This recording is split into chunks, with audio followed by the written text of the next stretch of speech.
Lucinta Luna kesal lihat hasil filter anime TikTok yang dicobanya. Lucinta Luna kembali menghibur warganet dengan postingan konten videonya di TikTok baru-baru ini. Lucinta Luna baru saja mengunggah konten video dengan menggunakan filter anime yang tengah viral di TikTok.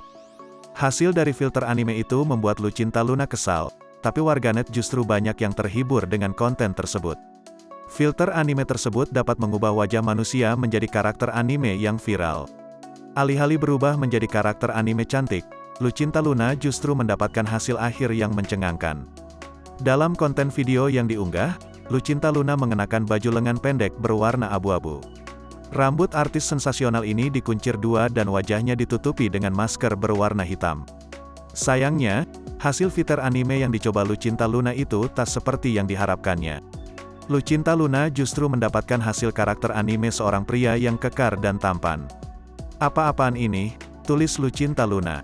Warganet menilai jika filter anime tersebut terlalu jujur, lantaran bisa mengungkapkan jati diri Lucinta Luna sesungguhnya. Sebagian besar warganet terhibur dan ngakak dengan hasil filter anime Lucinta Luna.